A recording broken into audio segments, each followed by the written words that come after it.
In August, reigning Irish champions Shelbourne and their fans paid tribute to the club's late owner and chief executive, Ollie Byrne. Back in November, Shels had claimed their 13th national championship, but then catastrophe. They were refused a Premier League licence for the 2007 season and relegated to the First Division due to the non-payment of player wages. The playing budget last year on wages alone was nearly €40,000. It's less than 20% of that now. We have to work within budget. We have a tight. Our average gate is maybe 900 to 1,000 every 2 weeks. So if you work the maths out yourself, you need to, off the field activities need to compensate. We have to work both on and off the field to get money in. It's not a case of just tapping into money, other resources, and using that and then come 2 or 3 years time, we're back in the same scenario. We don't want that. This club's around since 1895. We want it around for another 100 years. Andrew Byrne is one of Ollie Byrne's nephews and is the Dublin-based club's current secretary-director. One of his major tasks is to get the club's financial affairs in order once and for all. Byrne is aiming to ensure that the club learns from last season's mistakes. The club took a gamble for the last couple of years trying to get into the Champions League group stages. We were 30 minutes away from it in Deportivo.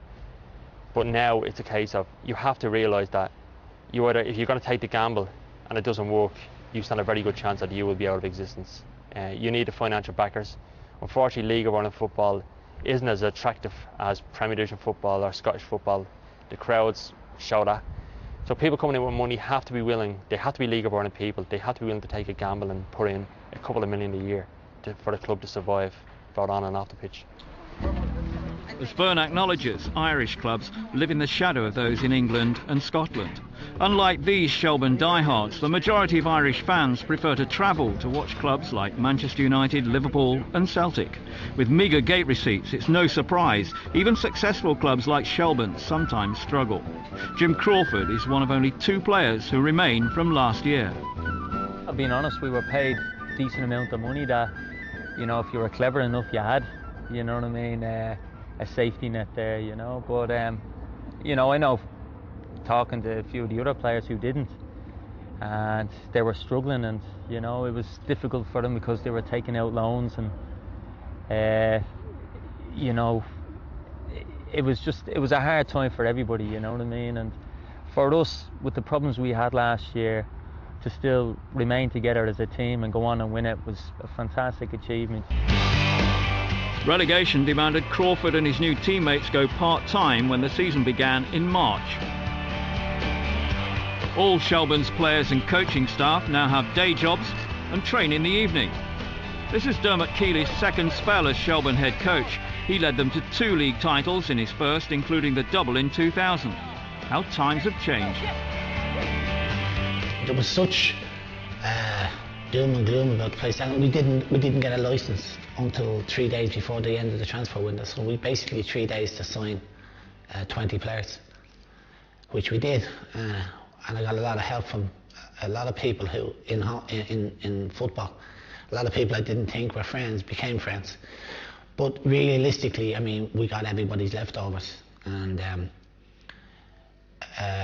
so when we had to play from one transfer window to the other, so within that, we just couldn't keep pace. The kids were too young. They were very, very good, very, very hard working, just weren't good enough. Now, Trinity is very hard to grasp. Keely's day job is as a maths teacher at a school in Dublin, a profession he's been involved in for many years, even when he was a player back in the 70s. You can always go 10 billion and... Keely's all too familiar with what it's like to be in charge of a club in financial difficulties. His previous coaching job at Dublin City ended when that club folded in July last year. But he's delighted to have the chance to coach again, and because it's part-time, even better. I was bored.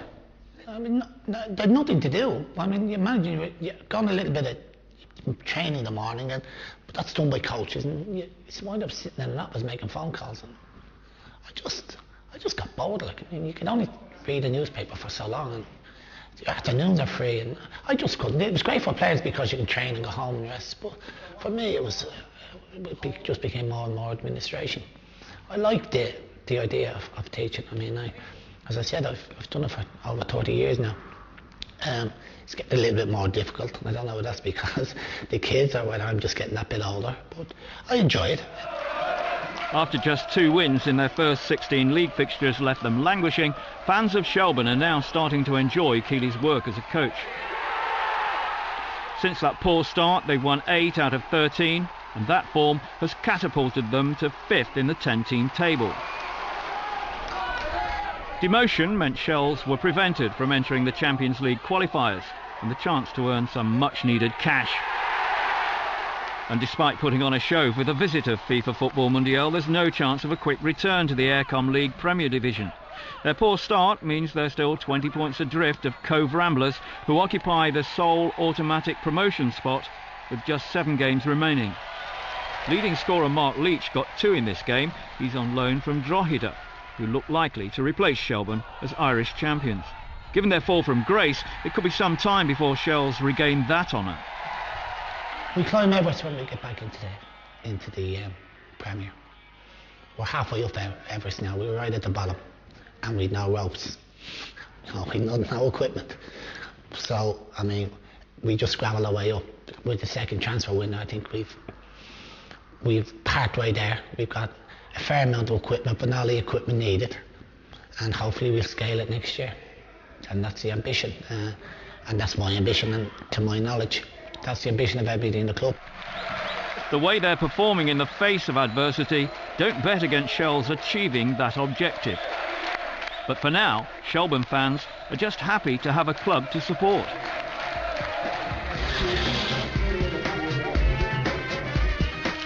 Next week on FIFA Football Mundial, freestyle football meets Maradona in the film In the Hands of the Gods. And we profile Peruvian Raymond Manco, a young striker tipped for the top. See you then.